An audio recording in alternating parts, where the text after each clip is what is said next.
What's up, y'all? This is episode 5, the season finale of Adulteen. Today I have a special guest. Her name is Amaya. Tell them a little bit about you. Hi, y'all. My name is Amaya. So I'm a sophomore at Xavier right now, and I really am into the arts. I have my own podcast. It's called One Day at a Time. You guys should really check it out. It's about self-wellness of young people and about growth and everything. I'm also a photographer.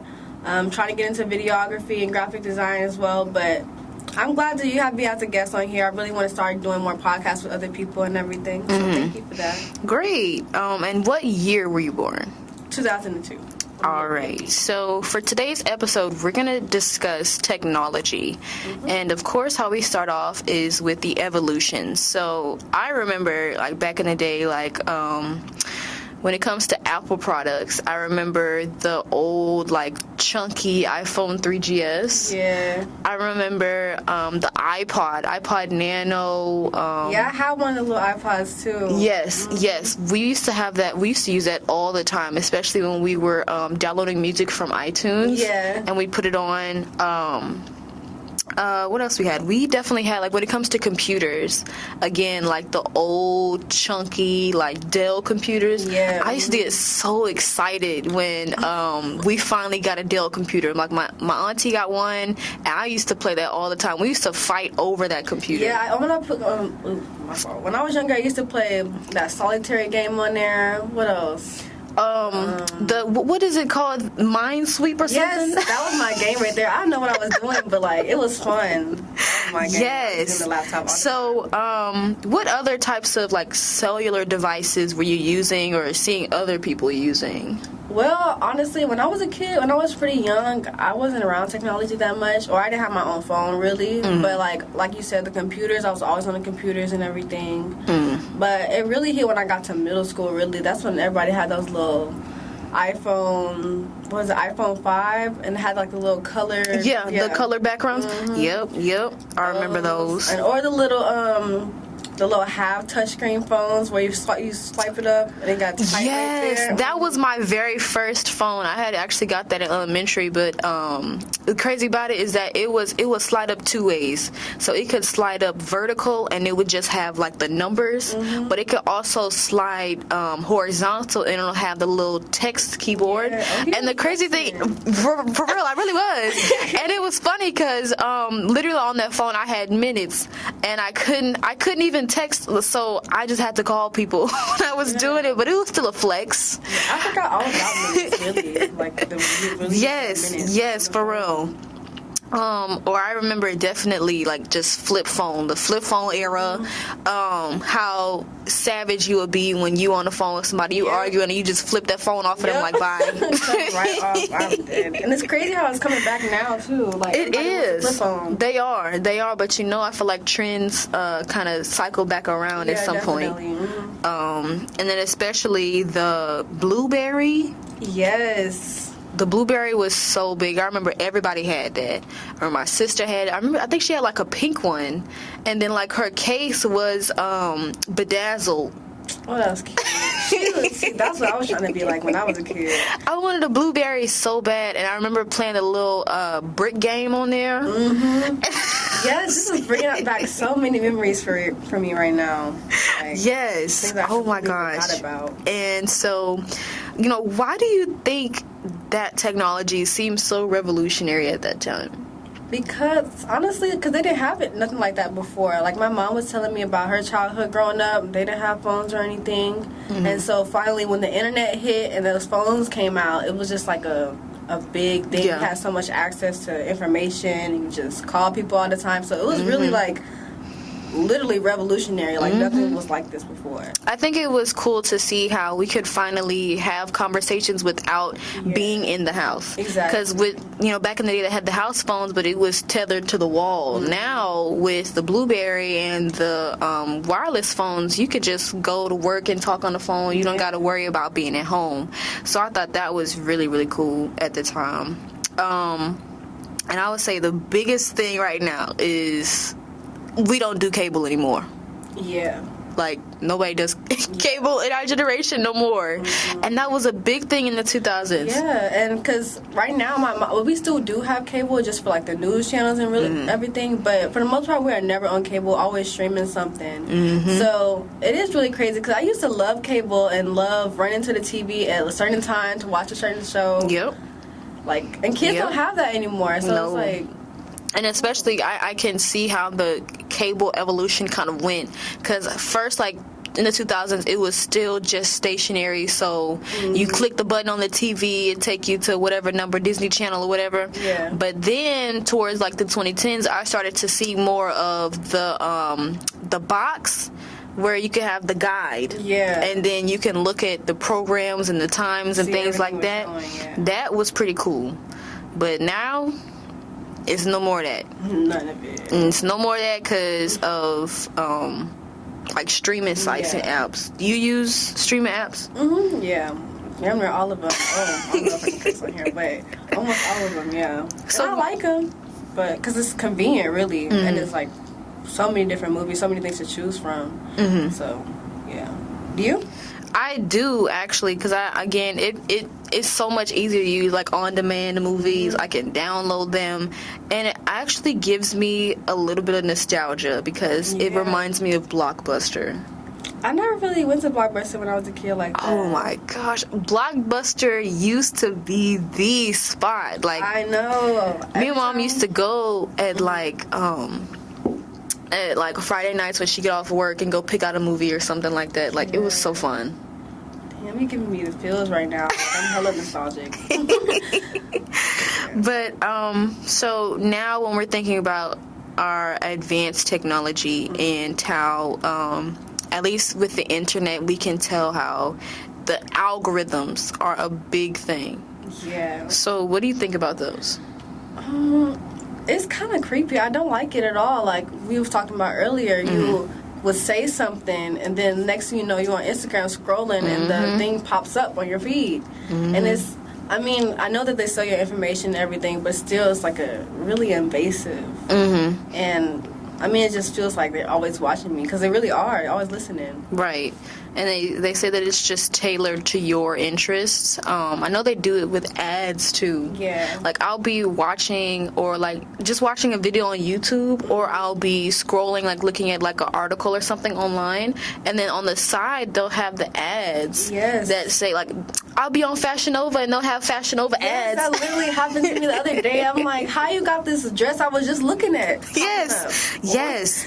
But it is kind of creepy though, but at the same time I feel like it helps, because sometimes I do want to look at, because then I'm like tempted to go and click on this. But I feel like it just feeds into the whole consumerism culture that we have. Like they're trying to get you to buy something at every second, so they constantly putting it on your feed just to remind you, buy this, buy this.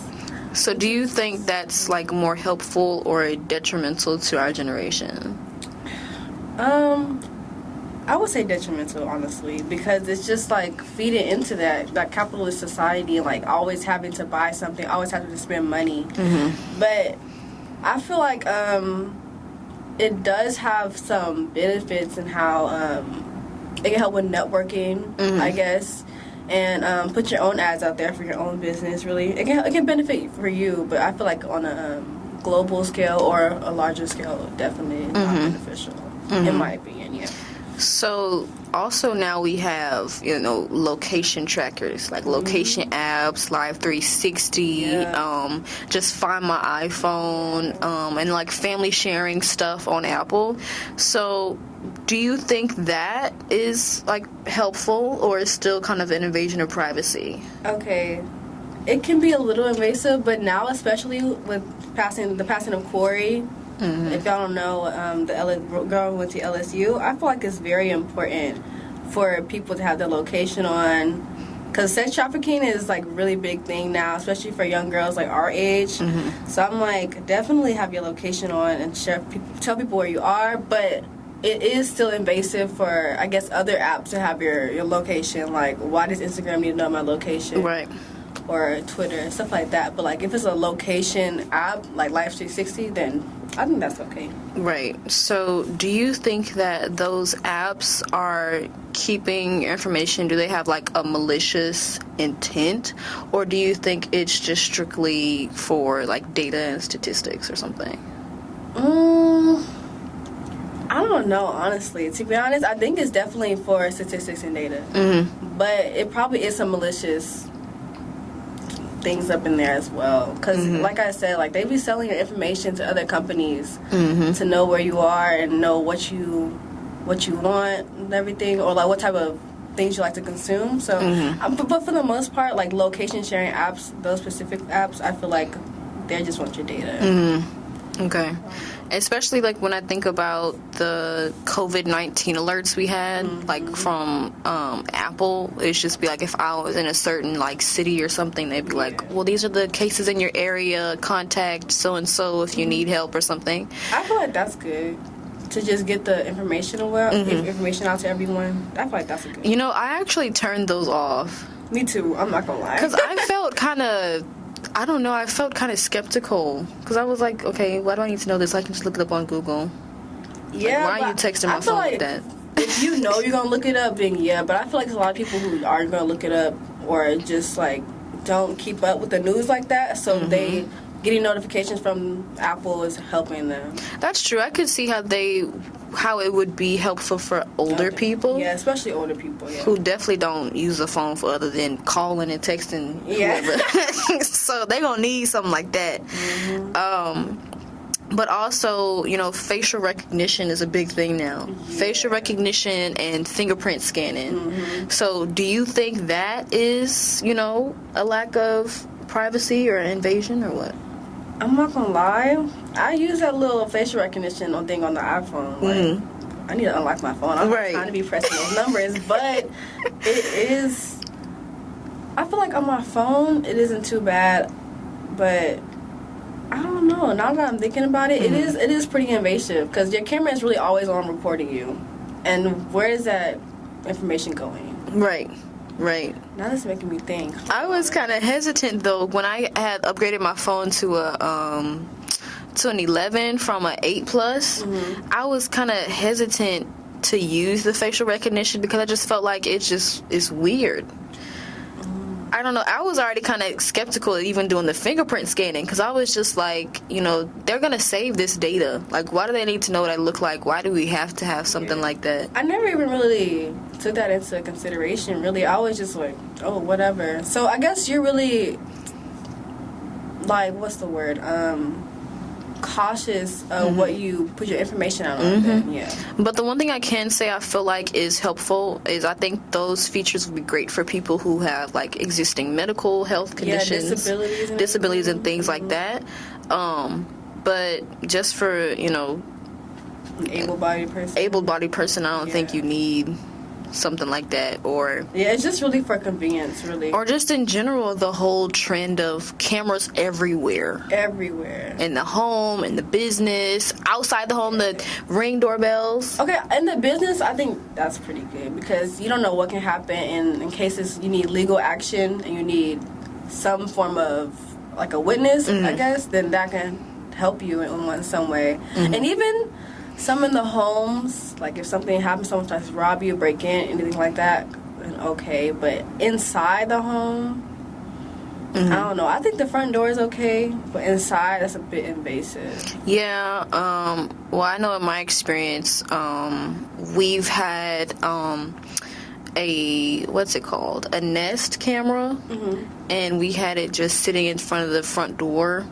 And I remember we had it because my mom was kind of, you know, I wouldn't say paranoid, but just kind of worried about strangers that would come to the door. If we had like a delivery service or something just to catch it, I could see that.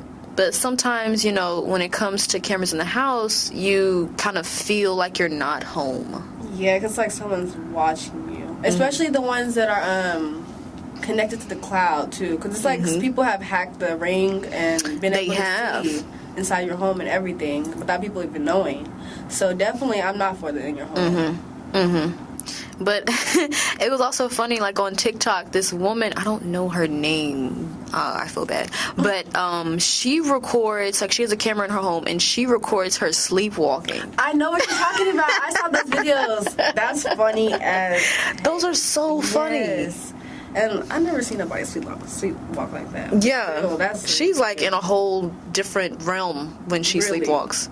Like, she's over here talking and fighting, running outside. Yes. Like, everything. I'm like, girl. So I am going to say that I enjoy the cameras for comedic entertainment. Yes. Especially when they put it in the baby bedroom and the babies are acting up or they're doing... Yes. I love those videos. Like, they just be talking to themselves or their sibling.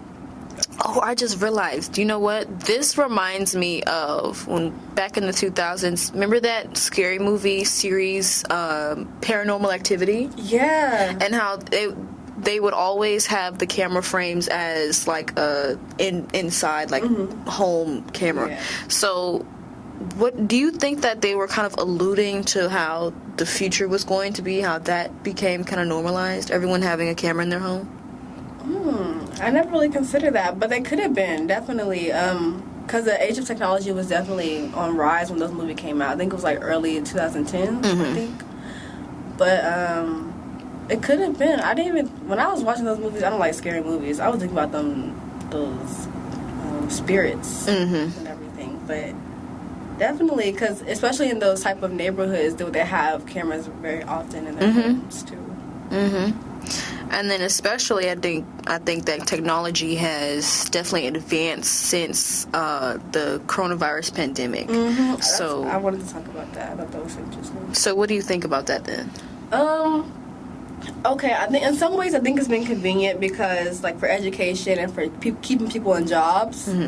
Because if not, then we would have been on a standstill really when the pandemic hit. But also I feel like it's been pretty detrimental because we weren't really able to address the pandemic. We just kept going and kept adjusting and finding a new normal instead of just stopping and being like, okay, let's find a solution to this problem. I also think about those that are low income or they can't afford the online resources and things like that. So it just felt like the government was kind of just, and school districts as well, were kind of just pushing people to technological advance. Yeah, when they didn't even have when they weren't ready. Yeah. Because my little brother, my baby brother, he's in elementary school right now, and when the pandemic first hit, like he has a laptop and everything, but there's so many kids who don't have the laptops and they don't, the parents can't take off of work and watch them at home and everything. So definitely like it was pretty discriminatory towards people who are poor or lower income. I just feel like the public school system is kind of, I guess they could push their agenda onto those low income children or just pushing us to move into a world of technology. Yeah. Like little things such as internet are not even accessible to some people. No. And you know what's crazy about it is those same public school systems are penalizing low-income students if they can't get the reasoses. Even they even do that when it comes to lunch. Like they can't even get lunch, but you expect them to have a laptop ready and Wi-Fi. That's the same thing that's happened in my brother's school too. Like with kids who didn't have laptops that couldn't do their work, they're failing them. I'm like, why are you failing some little kids? This whole situation was not even, no one planned for this. Right. And they don't have, people are out of jobs too. So I feel like it's bigger things to worry about. Right. So now, how do you think technology has influenced your life? Greatly, like every aspect, like, and it's kind of sad to admit because, you know, sometimes the first thing I do in the morning is get on my phone, and I'll notice that I be on my phone a lot, and I mean everything I do is really technology based. I'm on my laptop all the time, like my entertainment is on technology, so it's really embedded in my life. And while it has, I mean, like some good things about it, like it's entertaining, help you network, it's fun, I'm not gonna lie, but it is kind of like we just lose the sense of reality, I guess. But I also feel like our generation as a whole has definitely benefited from technology because it makes it so much easier for us to gain access to educational information. Even when it comes to mental health, when it comes to physical health, it's easy for us to just hop on our phone or hop on our laptop and Google something within 10 seconds and find something out. Yeah, I agree with that definitely. Like, it's so many resources on technology, and I feel like it's all the information on technology too, like with the current events going on, or like you said before about education and everything, like you're gonna know about it. So I believe that technology has both its positive and negative aspects. A double-edged sword. But what do you think? Do you think that trend would continue in the future? Yeah, I feel like we're only going to have more technology in our life. Like, it's not slowing down at any point. But I honestly think it's going to get worse than... There's going to be more, not benefits, what's the word? Consequences of technology than it would be benefits. And why do you think that? Because it's like seeing little kids grow up with technology, that's all they know. Like, from when they're babies, they're on the phone, they're on iPads and everything. So their perception of reality is completely different. Like, it's like they're out of touch almost. Like, they can't... And I feel like I want to touch on this about social anxiety, kind of. Like, when you're caught up in technology and you don't interact with people that often, that really stunts your growth and stunts how you communicate and everything. So I feel like, especially... And even, it goes with global warming. It goes with everything, really, honestly. I feel like it's not going to pay off in the future. I feel like if we can find a balanced medium when it comes to raising children, just have them use technology for, some things when it comes to, getting work done and things like that. But I feel like, as a part of the growth, they have to be around other kids. They have to interact with them. So if we could find just a medium so they could do both, then I think maybe, we can start to use technology for more beneficial ways than negative. And also if they increase access to lower income people, like it was more definitely accessible, then definitely will be good for everyone. Yep. So with that, this was a great discussion. Again, this is the season finale of Adulteen. Thank you so much for joining me, Amaya. Thank you so much for having me. This was an interesting conversation. Thank you guys for listening. Thank you guys for supporting my podcast. Given that, hopefully we'll do a season 2, but cross your fingers. Bye, guys.